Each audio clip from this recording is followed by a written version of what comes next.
नवरात्रों के शुभ अवसर पर देश के अलग अलग प्रांतों में सभी लोग अपनी मान्यताओं के आधार पर त्योहार को मनाने में लगे हैं। इसी क्रम में हरियाणा के फरीदाबाद सेक्टर 15 में अपीजे स्कूल में पहली बार डांडिया धूम उत्सव मनाया गया, जहां सबसे पहले पूजा अर्चना की गई। उसके बाद स्कूली छात्र छात्राओं के साथ उनके माता पिता व उत्सव में आए मेहमानों ने डांडिया धूम का जमकर आनंद उठाया।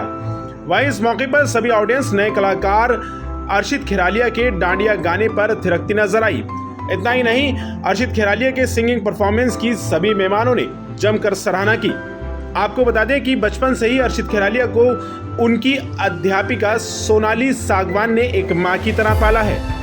एक मां का प्यार क्या होता है, इसका जीता जागता उदाहरण अर्शित खेरालिया के प्रति उसकी मां सोनाली सागवान का प्यार जग जाहिर है। ब्यूरो रिपोर्ट, सबका समय, दिल्ली।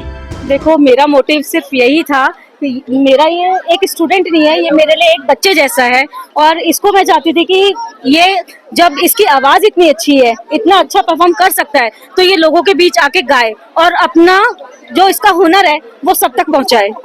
और एक फरीदाबाद की वॉइस, फरीदाबाद सुने इसको कि हाँ क्या इसकी वॉइस है, और वो सब इसको सपोर्ट करे। जो स्कूल ने इसको ये मौका दिया और ये यहाँ तक इस स्टेज तक पहुंचा और हजारों लोगों ने इसकी आवाज को सुना, यही सबसे बड़ी बात थी। मैं वैसे तो बचपन से ही सिंगिंग कर रहा हूँ, पर अब थोड़ा ज़्यादा बहुत अच्छा लग रहा है। और पहली बार इतने बड़े फंक्शन में गाया है, इसमें भीड़ भी कुछ ज़्यादा है। मेन किसका सपोर्ट है आपको? मेरी माँ मुझे जानती है और उन्होंने मेरे को आगे बढ़ाया है। पहले मैं शर्माता था स्टेज पे चढ़ने से, पर अब मेरी शर्म सारी खुल गई है। अब मैं अच्छे से, देखिए, रात तो चाहे बच्चे हों, बुजुर्ग हों या हम जैसे जो मिडिल एज हैं, सबके लिए ये रात तो बड़े अनोखी है, क्योंकि हर कोई टाइम निकाल के आता है।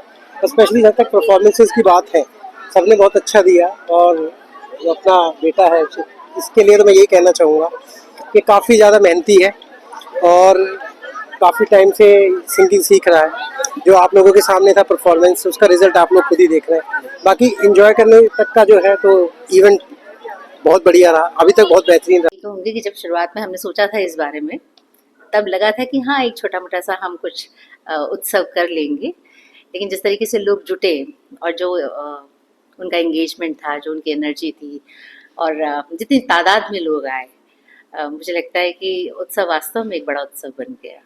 हमारी उम्मीद से बहुत ज़्यादा था। हर तरीके के प्रोग्राम्स होते हैं, हमारे बच्चे हर जगह परफॉर्म करते हैं, लेकिन हाँ इतने बड़े पैमाने पर लोग पहुँचे और उनके सामने हमारे बच्चे परफॉर्म करें, ये पहला शायद मेरा हाल अनुभव रहा है। और मुझे लगता है कि मेरे बच्चे जिस तरीके से, जितने कॉन्फिडेंटली, जितने आप समझें हिम्मत के साथ में वहाँ स्टेज पे खड़े थे और जितना नेचुरल उनका एक प्रेजेंटेशन था, उसे देख के लगता है कि मेरे बच्चे तैयार हैं दुनिया का सामना करने के लिए। शायद हमने सही काम कर लिया। हम एक्स्ट्रा एक्टिविटीज़ की बात करें तो चाहे वो स्पोर्ट्स हो, चाहे हमारे दूसरे कल्चरल प्रोग्राम्स हो, चाहे हमारे पब्लिक रिलेशन टाइप के जो हमारे प्रोग्राम्स है, या सोशल नेटवर्किंग वाला काम होता है, या सोशल वर्क होता है, हमारे बच्चे ऑलमोस्ट सभी चीज़ों में पार्टिसिपेट करते हैं। ये कोई नई बात नहीं है हमारे बच्चों के लिए। और जैसे जैसे समय गुजरता जा रहा है और जिस तरीके से वो अलग अलग गतिविधियों में भाग लेते जा रहे हैं, मुझे लगता है कि अब शायद हमें भी उन्हें कहने की ज़रूरत नहीं पड़ती। अब वो खुद ही एक अपॉर्चुनिटी ढूंढना शुरू कर देते हैं कि मैम अब नेक्स्ट क्या, या 4 बच्चे मेरे पास में आके कहेंगे कि मैम वहाँ पर ये एक चीज़ है जो हमने करना चाहिए, या हमारे जैसे वहाँ पर ज़रूरत है। जैसे अभी रिसेंटली हमारे बच्चे हमारे पास में आए थे कि हमने ब्लड डोनेशन करना चाहिए, क्योंकि थैलेसीमिया से लोग बड़े जो पीड़ित हैं उन्हें मदद मिल जाती है। तो अगर मेरे बच्चे खुद आकर अगर मुझसे ये कहते हैं कि मैम हमें ब्लड डोनेशन कैंप करना चाहिए, तो मुझे लगता है कि शायद हमने कुछ सही किया है। अब हमें बताने की ज़रूरत नहीं पड़ी, बच्चे आके हमसे खुद मांगते हैं कि अब हमें आप ये दे दीजिए। तो आज अगर मैंने ये डांडिया उत्सव कराया, तो इसका भी कारण यही था कि हमारा एक छोटा सा डिस्कशन चल रहा था किसी एक ग्रुप ऑफ स्टूडेंट्स के साथ में, कि ये डांडिया और गरबा, अब बहुत कम लोग समझ पाते हैं कि डांडिया और गरबा में फ़र्क है। बावजूद इसके कि हाँ नवरात्रों में ही हम ज़्यादातर खेलते हैं, एक अलग स्टेट का है, दूसरा अलग स्टेट का है, एक स्टाइल डिफरेंट है, एक टूल के साथ में होता है, एक अपने हाथों से होता है, बहुत लोगों को नहीं मालूम था।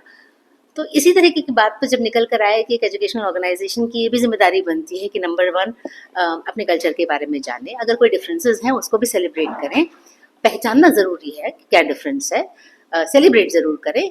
और जब इस तरीके के प्रोग्राम जो देखिए हरियाणा है, हरियाणा में गरबा नहीं खेला जाता है या डांडिया नहीं खेला जाता है, लेकिन जिस तरीके से लोगों ने खेला इसे खुद समझ में आता है कि लोग न सिर्फ एक दूसरे को पहचानना चाहते हैं, कल्चर के बारे में जानना चाहते हैं, बल्कि उसको उसको उसके साथ मिलकर रम कर समावेश अपना भी करके मुझे लगता है एक नई ऊंचाइयां देना चाहते हो। तो इससे एक हो जाएगा टॉलरेंस, एक हो जाता है जिसे हम कहते हैं सेंसिबिलिटी। जब हम एक दूसरे के कल्चर को जानने लग जाते हैं तो शायद हम ऐसी कोई बात नहीं कहेंगे कि किसी की भावना को चोट पहुंचे। तो ये सारी वो चीज़ें हैं जो एक एजुकेशन ऑर्गेनाइजेशन वैसे भी हासिल करना चाहता है। तो मुझे लगता है कि ये भी एक छोटी सी कोशिश थी हमारी